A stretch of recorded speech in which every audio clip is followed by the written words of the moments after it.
1. Taylor Builders Edition V-Class K14s. The Builders Edition V-Class K14s, one of 4 new 2018 V-Class launches that also include a K24s, 914CE and PS14C, is a bold statement of intent by Taylor, combining the new V bracing with a notably different, more comfortable, grand auditorium style. Of course, its build quality is nothing short of exceptional, as we'd expect, not least at this price. We're also reminded of the K14's high-end lineage, however, by the paw spring vine inlay that lies down the majority of the black, dark brown ebony board, while a lighter koa purfling stripe sits just inside the ebony edge binding and continues around the headstock, which is again ebony faced with a relatively demure paw inlay. The aged gold Gotha tuners perfectly fit the slightly worn-in vibe, hugely understated class, just like the green abalone dots in the ebony bridge pins. While there's plenty for those who love details to admire, the modern Taylor guitar is hugely sorted in terms of playing feel. V-Class, Builders Edition? Get used to those terms. Taylor has upped the ante considerably. 2. Yamaha A5R ARE. There is traditionally a gap between how we enjoy the sound of our guitars and the way they're represented plugged in. Enter Yamaha, a leader in stage-ready acoustic technology for decades, and in the A5R ARE, it may have just offered us a very desirable solution. The A5R's rounded fretboard edges offer an enjoyable playing experience that mimics the feeling of guitars that have been played in to a degree, and it has an ethereal quality in the high ranges, even though some treble resonance is traded with the lower action.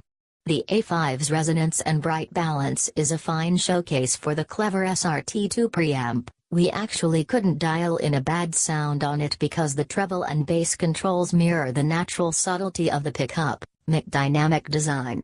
An electro experience that captures the sound of an unplugged acoustic?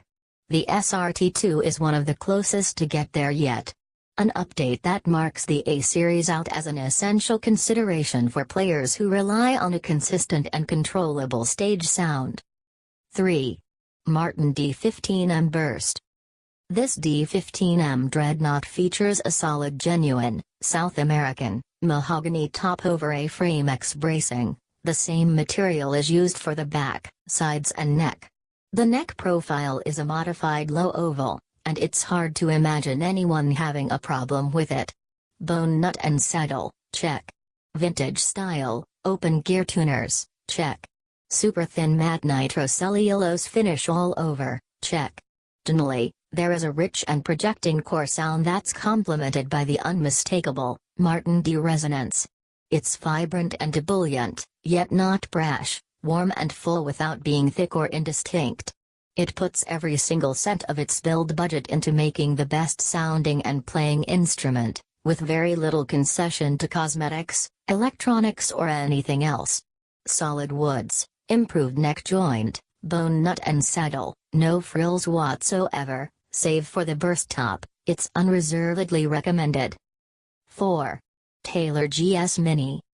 The Mexican-made Mini is equally functional as both the travel-sized acoustic and modern-day parlor guitar.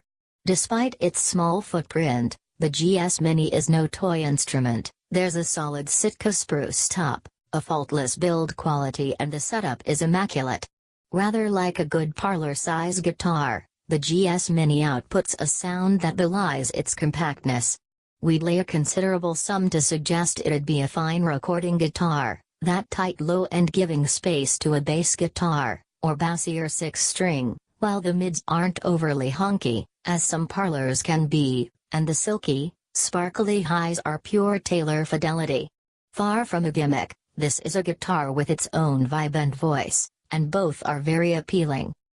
5. Art and Lutherie Roadhouse Tennessee Red.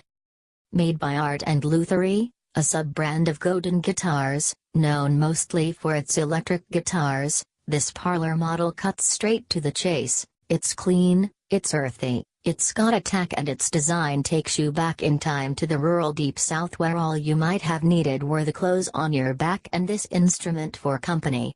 Playing this Roadhouse Tennessee Red is an absolute joy. The middle and upper ranges of the guitar are very strong. When we try some alternative tuning, dropping the bottom E to a D opens up the bass no end. Blues and country come to the fore. There's clarity too, combined with an understated subtle warmth. A pocket-sized bag of country rock and roll, compact and ready to go at a moment's notice.